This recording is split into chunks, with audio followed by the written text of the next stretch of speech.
할렐루야. 아멘. 오늘은 마태복음 16장 말씀드립니다. 오늘 내용이 좀 짧지만, 중요한 내용입니다. 메시아에 대한 표적을 구하고 있는 지금 바리새인들과 사두개인들의 그 요구를 예수님께서 잘 말씀해 주시고, 또 그 다음에 제자들에게 그 바리새인들과 사두개인들의 누룩을 조심하라고 하는 내용입니다. 그리고 마지막 부분에 가서 이제 예수님이 누구인가, 예수님에 대한 인식에 대해서 말씀했을 때에 베드로가 유명한 고백을 하게 됩니다. 그러나 순간 또 베드로는 그 예수님의 말씀의 뜻을 이해하지 못해서 사단을 뒤로 물러가라는 그런 책망을 받게 됩니다. 그러면서 예수님께서 나를 고백하는 것도, 나를 주로 고백하는 것도 중요하지만은 내가 주는 십자가 지고 가야 된다. 그 말씀으로 이제 마무리하고 있죠. 오늘 1절을 보면은 영안이 어두운 사람들의 요구가 들어옵니다. 뭐냐면은 바리새인들과 사두개인들이 와서 예수를 시험하여 하늘로서 오는 표적을 보기를 청했다라고 말씀합니다. 이 사두개인과 이 바리새인들이 예수님을 시험해서 지금 표적 보여달라고 말씀하고 있는 거죠. 원래 사두개인들과 그 바리새인들은 서로 그 노선이 다릅니다. 사두개인은 그 종교적 위치를 주장했고, 그 다음에 바리새인들은 사두개인들은 정치적 욕구를 찾아 나섰고, 이 바리새인들은 종교적인 그런 교리의 차이로 인해 가지고 서로 원수대하듯이 했었어요. 왜냐? 이 바리새인들은 그러니까 종교를 더 율법을 이제 유도를 만들어 가지고 종교를 더 할법화 해 가지고 이제 백성들에게 경건운동과 또 순수 신앙주의를 가리키는 반면에 이 사두개인들은 다윗과 솔로몬 시대에 있었던 제사장 사독의 계열인데, 이들은 이제 그 제사장이에요. 제사장 계열인데 이들은 이제 시대가 흐르면서 이 정부와 결탁해가지고 그 사내들인 공회에 권력을 차지하고 있었고, 또 이들은 주로 이제 그 내세에 장차 나타날 예수님의 그 시대, 그리고 영적인 그 어떤 것을 요구한 것이 아니, 찾아 나선 것이 아니라 이들은 정치적인 욕망, 그리고 현세적인 욕망, 가지고 무엇을 먹을까, 입을까, 마실까, 맨날 이런 것, 권력 차지하는 것, 돈 많이 버는 것, 여기에 관심을 갖고 있었기 때문에 두 종류의 이 지금 바리새인과 사두개인들은 같이 섞일 수 없었어요. 더구나 이 바리새인들은 경건주의를 했고, 또 부활과 천사를 또 믿었죠. 그리고 이제 마지막 때의 심판도 믿었는데, 이 사두개인들은 하나도 안 믿었어요. 왜냐하면 이들은 제사만 드리다 보니까 영의 세계를, 원래 제사를 드리면 아는데 이게 이제 뭐가 잘못돼가지고는 모르게 된 거죠. 그래서 합쳐질래야 합쳐질 수가 없는데, 예수님을 대적하는 데에는 합쳐지더라는 거예요. 그러니까 이 마귀가요, 원래 마귀는 각계 전투하다가도 각자 뭐 이런 종교 저런 종교 별 종교가 많죠. 종교가. 그러다가도 예수님 대적하는 데에서는, 기독교를 핍박하는 데는 하나가 됩니다. 종교 통합이거든요. 똑같아요. 그리고 예수님을 이제 심판할 때에, 재판할 때에 빌라도하고 헤롯은 원래 원수였어요. 왜냐하면 헤롯 가나리에 있는 것을 갖고 많이 주장을 했고, 빌라도의 이제 갈릴리 지역에 있는 걸 많이 주장을 했기 때문에 그게 이제 서로 안 어울렸어요. 그런데 빌라도는 예루살렘 쪽에 있는 걸 많이 주장했기 때문에 안 어울렸어요. 그런데 예수님을 재판하고 십자가 못 박는 데는 둘이 합세해가지고 그날 친구가 되었더라, 이런 말씀이세요. 원수였는데 친구가 되었더라, 그렇게 말씀하고 있어요. 아무튼 예수님께서 이렇게 그 바리새인들과 사두개인들의 그 표적에 대해서 요나의 표적밖에 보여줄 것이 없다라고 강하게 말씀합니다. 이 당시에 예수님은 요나의 표적만 보여준다라고 말씀했기 때문에 그 표적이 요나의 표적이 아무것도 없었죠. 그 당시에는. 그죠? 요나의 표적이 모르잖아요. 근데 십자가 지시고 부활하고 난 후에 요나의 표적이 그들에게 그대로 증거된 거예요. 그래서 예수님 말씀이 지금 안 나타나도 언젠가 나타날 때가 많이 있다는 걸 우리가 알게 됩니다. 여기 2절에 보면 천기 분별에 대해서 나오는데 그렇게 말씀하잖아요. 너희가 저녁에 하늘이 붉으면 날이 좋다 하고 아침에 하늘이 붉고 흐리면은 오늘 날이 비가 오겠다 하는데 어떻게 천지는 분별하면서 시대의 표적을 분별 못하냐라고 책망하고 있습니다. 지금 내가 왔는데 하늘의 영광을 갖고 이 땅에 와가지고 지금 인류를 구원하러 내가 왔는데 너희들은 바리새인과 서기관, 바리새인과 또 사두개인, 제사를 집례했고 또 종교적 지도자들인데 어떻게 시대를 분별 못하냐, 어떻게 하나님 보내신 아들을 보지 못하냐 이 말씀하는 거예요. 근데 이 시대에 분별 못하는 거는 그때나 지금 마찬가지죠. 지금 이 시대가 어떤 시대입니까? 예수님이 곧 오실 시대잖아요. 엊그제인가요? 스페인에 그 큰 하산이 일어났는데 뭐 동네 전체가 막 덮쳐지고 지금도 난리가 나는가 봐요. 근데 그 하산이 나면서 그 스페인 지역 일대에 하루에 6,600번 정도의 지진이 있었다는 거예요. 하루에 6,600번의 지진이 이 말이 안 되는 거예요. 말이 안 되는 거예요. 예. 이 어마어마한 지진이 처체 기근과 지진이 일어난다는 말씀이 딱 맞아진 거죠. 지금 시대 우리가 천기를 분별할 줄 알아야 됩니다. 예. 시대도 분별할 줄 알아야 돼요. 그것이 지혜 있는 사람이죠. 자, 그래서 4절에 보면은 악하고 음란한 세대가 표적을 구하나 요나의 표적밖에는 보여줄 것이 없다라고 말씀하죠. 이 요나의 표적이, 그러니까 악하고 음란한 세대가 뭐냐 하면은 왜 그들에게 요나의 표적을 보여주냐면은 악하고 음란한 세대는요, 선을 쫓지 않고 선을 선이라고 말하지 않고 선을 악이라고 하고요. 악을 선이라고 쫓기 때문에 이 악하고 음란한 세대입니다. 그리고 이 악하고 음란한 세대라는 것은 뭐냐면은 바른 신앙 교육, 그 율법을 그대로 가르치지 아니하고 인간의 유전과 인간의 계명을 갖고 가르치는 것을 악하고 음란한 세대라는 거예요. 왜? 저들의 육신적인 생각으로 가르치기 때문에 그런 거죠. 그리고 악과 악이 서로 연합해가지고 선을 대적하는 것을 악하고 음란한 세대라고 말씀하고 있는 거예요. 근데 왜 예수님께서 이 요나의 표적을 말씀하시냐면은 요나가 뭐였습니까? 이게 풍랑에 흔들려가지고 재물이 돼가지고 물에 빠졌는데 죽지 아니하고 3일 만에 그 성에 가가지고 복음을 전했잖아요. 그 모습이 예수님하고 똑같죠. 예수님이 재물 되셔가지고 바다에 던져졌듯이 사람을 의해가지고 이 땅에 십자가를 지시고 돌아가신 그런 상황에서 부활한 것과 똑같기 때문에 그 많은 예화 중에 그 많은 표적 중에서 요나의 표적을 말씀하고 있는 거예요. 자, 이제 5절부터 보니까 그들의 누룩을 조심하라 합니다. 제자들이 건너편을 갈 때 떡 가져가기를 잊었더니 예수께서 이르시되 삼가 바리새인들과 사두개인들의 누룩을 주의하라 하신데 제자들이 서로 언하여 가로되 우리가 떡을 가져오지 아니했다라고 지금 동문서답을 하고 있습니다. 예수님께서는 사두개인과 이 지금 바리새인들의 누룩을 조심하라고 하는 거예요. 그러니까 바리새인들의 누룩은 뭐냐 하면은 종교적 의식만 중요하게 생각하고 있는 반면에 그 내면의 신앙 활동은 전혀 정지가 되어버린 사랑도 없고 인도 없고 국률도 없는 냉혈인간이 되어버린 거예요. 그리고 이 사두개인의 누룩은 뭐냐면은 그들은 지나친 현실주의 때문에 보이는 것만 찾습니다. 권력, 돈, 물질 이런 것만 막 찾아가지고 나서는 그런 사람들이어서 그러니까 똑같은 거예요.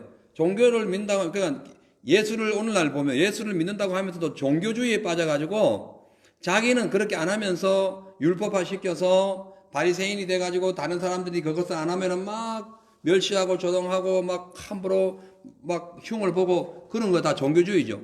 예, 그 바리새인들입니다. 또 한편으로는 교회 나와가지고 하늘 것을 찾는다고 하면서도 사도개인들처럼 늘상 보이는 것, 권력, 물질, 재물 이걸 막 찾는 거.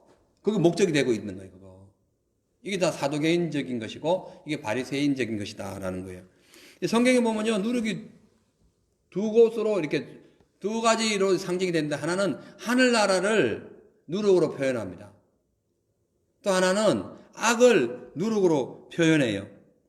그래서 누룩의 이 긍정적인 면은 그러니까 마치 천국은 여자가 가루 서말을 부풀어 가지고 만든 빵과 같은 게 이게 이제 천국을 의미하는 거죠. 근데 악의 표현이 뭐냐면은 외식하는 자, 그리고 하나님의 말씀을 거부하는 자, 그리고 율법을 오도해가지고 인간적인 계명으로 사람들에게 굴레를 씌우는 자, 이런 것들이 이제 누룩으로 표현됩니다. 그래서 우리가 신앙생활 할 때 이 누룩 조심해야 돼요. 혹시 나는 이런 누룩이, 마귀 누룩이 들어와 있지 않는가. 예. 가로서말 속에 천국을 부풀러 올리는 건 좋아요.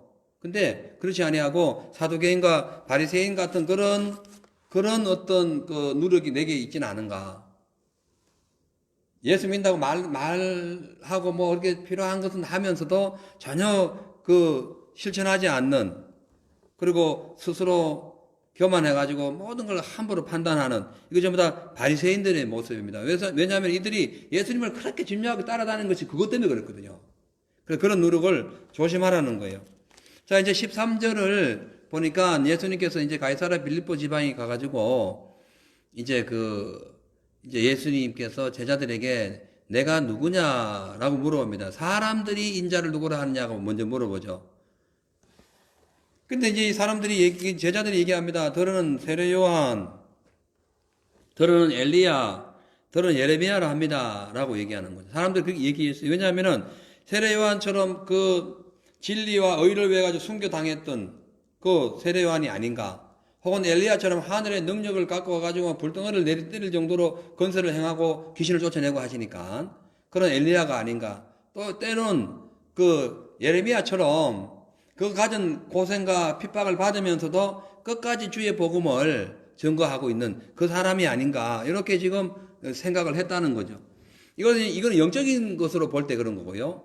일반 사람들이 볼 때는 그냥 예수님을 하나님의 아들로 안 보는 뿐이에요. 세상 어떠한 존재로 보는 거예요. 근데 14절에 보니까, 16절에 보니까, 15절 봅니다. 가라사대, 그래 예수님 다 들으시고 하신 말씀이에요. 너희는 나를 누구라 하느냐. 이 중요한 포인트죠. 이 질문에 지금 어떻게 대답하느냐에 따라가지고 예수님이 지금 이 질문은 공생의 3년 마칠 쯤이에요. 이제 최종 결정하는 겁니다. 이제 지금 내 제자들이 과연 나를 어떻게 보는가 지금 보시는 거예요. 여기서 아무도 별 특별한 말을 안 했는데 베드로가 딱 얘기하는 거예요.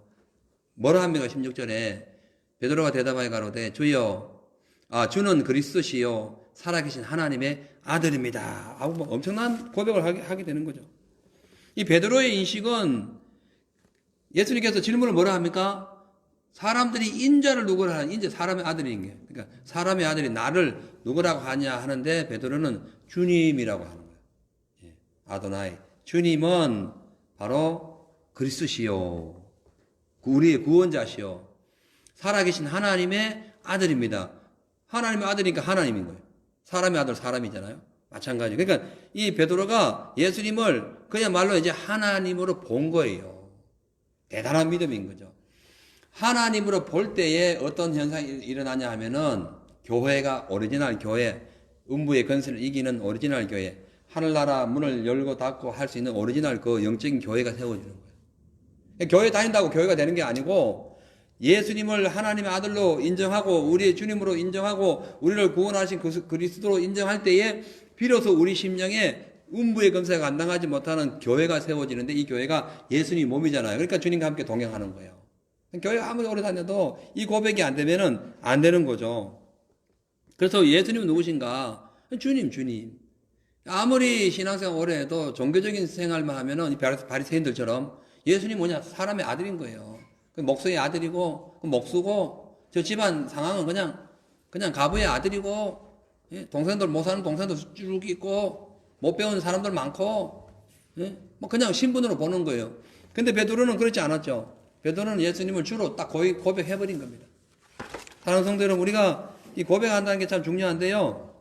근데 오늘 보니까 이렇게 말씀하세요. 17절에, 네가 복이 있다. 바요나 시몬아, 네가 복이 있다. 그러니까 예수님을 주로 시인할 때에 첫째 주님께서 주시는 그 은혜가 복이요, 복. 축복. 구원의 축복.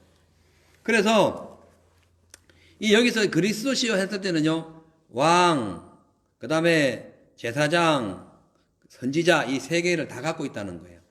이게 다 갖고 있어야 그 구원이 이루어지거든요. 왕이 되어서만 안 되고 선지자도 돼야 되고 제사장도 돼야 돼요. 근데 지금 그 당시에 왕이 있었죠. 헤롯 왕이 있었어요. 그 왕이 헤롯 왕가의 왕이 4명이나 있었어요. 예수님 시대에 분봉왕이 4곳에 있었어요. 왕이 많았어요. 그 다음에 선지자 있었어요. 그 당시에도. 그리고 제사장 많았어요. 근데 각자 다 이치를 다 나눠서 했기 때문에 이걸 뭘 만들 수가 없었어요. 근데 예수님이 다 갖고 있었어요. 한꺼번에 이 모든 것을 다 구원을 이루신 거죠. 그래서 왕, 제사장, 서기관, 선지자, 이 3가지 직분을 다 갖고 있는 예수님이야말로 우리의 구세주라는 거죠. 그래서 예수님께서 그 고백을 한 것이 네가 잘 돼가지고 네 혈육으로 한 고백이 아니다. 혈육으로 한 고백은 안 돼. 혈육으로 하는 고백은 이제 바리새인, 사두개인들 같은 고백이야. 표적이나 보내달라고 당신이 하나님의 아들이냐고 딱 거부하는 거야. 근데 영적인 고백, 하나님께서 너희에게 고백을 주셔가지고 너희가 믿음을 하는 고백은 하나님이 주시는 고백이야. 이 고백을 해야 구원받아 이 뜻이죠. 영적인 고백이 얼마나 중요한지 모릅니다. 그죠? 자, 그래서 보니까 그렇게 고백할 때에 교회가 세워지고 음부의 권세가 이기지 못하고 천국 요새를 주는데 땅에서 뭐든지 우리가 땅에 있잖아요. 땅에서 하면은 하늘에서 다 열리는 거예요. 마치 보면 요즘 이런 어떤 와이파이로 이거 다 하는 거죠. 저 멀리서 다 잡히잖아요. 여기서 하면 저 멀리 잡히잖아요. 마찬가지로 이 땅에서 우리가 기도하면은 주파수만 하나님과 맞으면은 하늘에서 다 역사가 나타나요. 하나님 다 해주시는 다. 그 믿음 생활이 참 중요합니다. 자, 그래서 교회를 통해서 음부의 권세가 감당하지 못하고 교회를 통해서 사단이 감당하지 못합니다. 그래서 베드로를 통해서 하나님께서 교회를 세우시는데 문제는 천주교회는 베드로가 교회의 아버지고 베드로가 교회의 기초고 베드로로부터 다 시작됐다 하거든요. 그거 아닙니다. 그래서 교황을 요한 베드로 1세부터 시작한 거예요. 틀려먹었어요. 왜냐하면은 그 뒤에 보면 베드로가 즉각 사단이 되고 맙니다. 21절에 보니까 자, 이제 고백을 다 하고 난 후에요.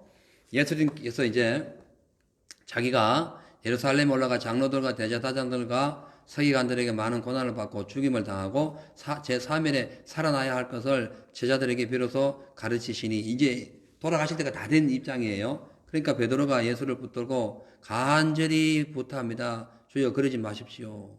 이 일이 결코 주에게 미치지 아니합니다. 인간적으로 들으면 참 고마운 말이죠. 내가 죽는다 하는데 아유 지금 무슨 말씀이냐고. 아, 내 몸이 아파 죽을 것 같아. 아이고 목사님 오래 사셔야지. 얼마나 기분 좋아요. 그죠?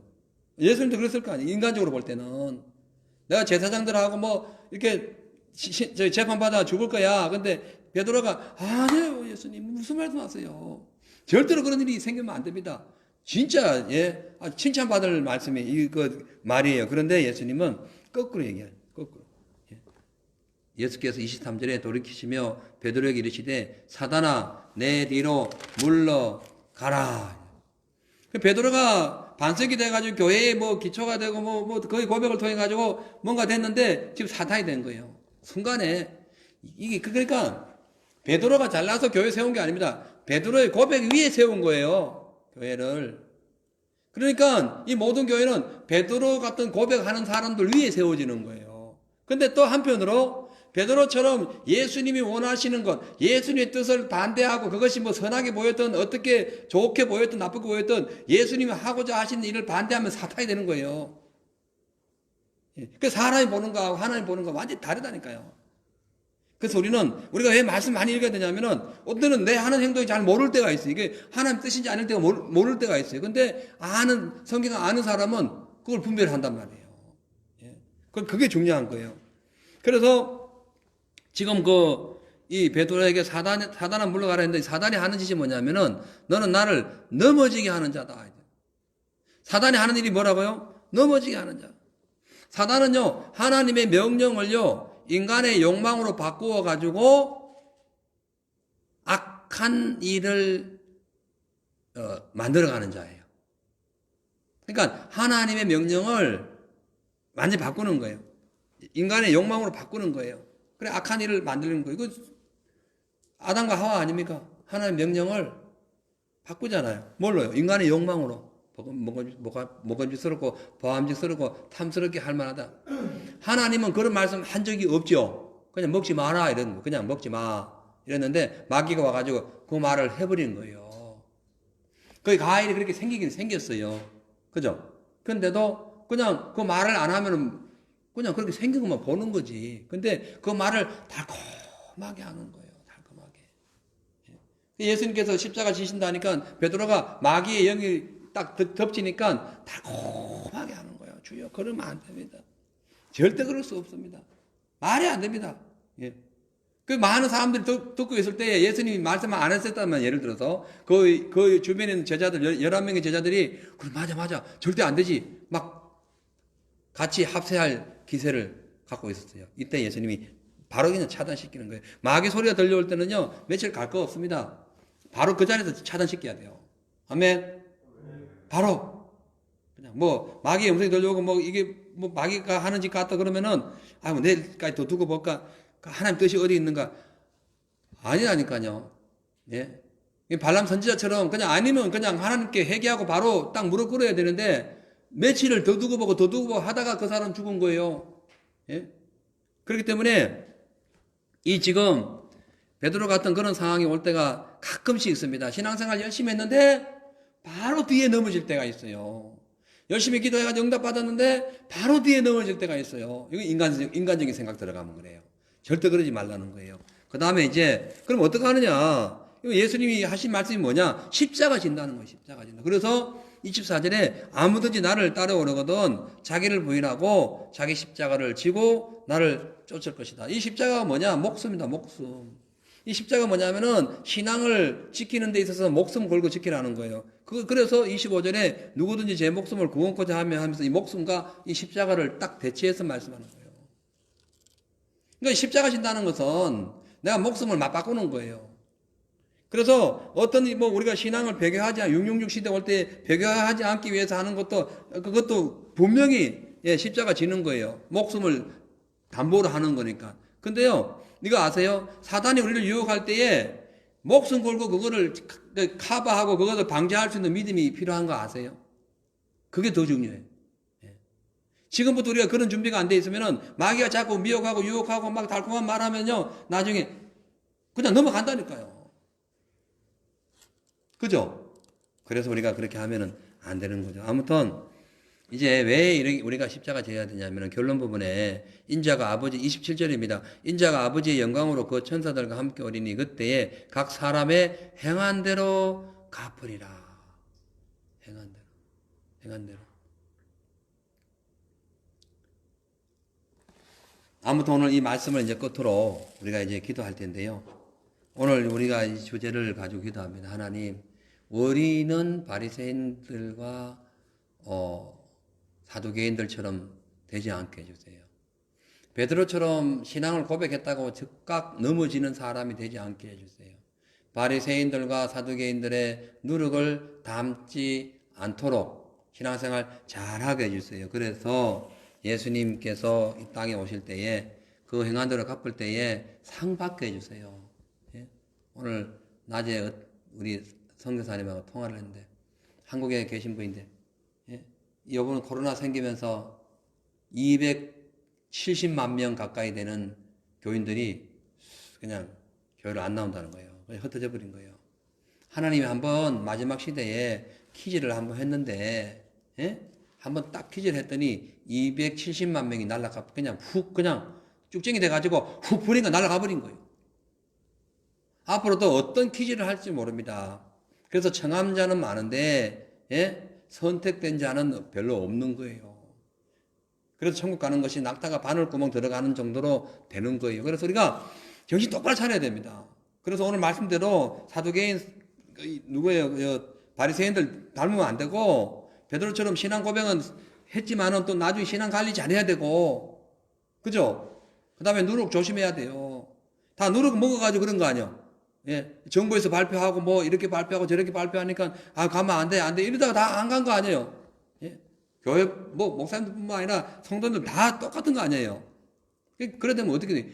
270만 명이면은 대구 인구 가까이가 날아가 버린 거예요. 말하자면 그 영혼을 구원하느라고 수십 년을 얼마 전도 많이 했겠어요. 어마어마한 물질을 사용하고 달란트를 사용하고 막 모든 헌신을 해가지고 교회를 이끌어 왔는데 다 날아간 거예요. 근데 알고 보니까 날아간 거는 쭉쟁인 거예요. 예, 아무튼 그런 공을 들여가지고 했는데 이 시대가 이래 되니까 이 모양 된 거 아닙니까? 그래서 우리가 예수님 말씀 오늘 지금 예수님께서 마지막 때 십자가 지시기 전에 지금 하신 말씀이거든요. 그래서 오늘 우리에게 좋은 교훈이 되시고 믿음 생활 날마다 더 잘할 수 있도록 항상 우리를 경건한 마음으로 준비하시기를 바랍니다. 기도하겠어요. 하나님, 감사합니다. 사람들은 예수님을 뭐 이런저런 모양으로 보지만 우리는 주는 그리스도여 살아계신 하나님의 아들로 봅니다. 보는 것이 아니라 고백하고 사실 100% 믿습니다. 문제는 그 후로 우리 신앙생활이 베드로처럼 예수님이 원하시는 대로 자꾸 가지 않고 반대 방향으로 자기의 어떤 경험이나 육신적인 생각으로 자꾸 나가다가 사단아라는 음성 듣지 않을까 항상 조심하게 하시고 바리새인들 율법을 그래 많이 연구했지만 인간의 그 유전을 갖고 하다가 율법을 오히려 범하는 그런 죄를 짓게 됩니다. 사두개인들 제사를 그렇게 많이 드렸지만 그냥 양잡아 드리는 것 외에는 하나님을 생각하는 것이 하나도 없다 보니까 이 세상 권세와 물질, 재물의 욕심이 눈이 어두워 예수님을 십자가에 팔아버리는 엄청난 죄를 짓습니다. 오늘 우리는 이 마지막 시대를 살아가면서 이 모든 것이 거울이 되어 정신 똑바로 차리고 믿음 생활 잘할 수 있도록 도와주옵소서. 오늘 우리 기도할 때 하늘문을 열어주시고 우리 기도 제목마다 응답하여 주옵시고 주님 영광 받아 주시옵소서. 예수님 이름으로 기도합니다. 아멘.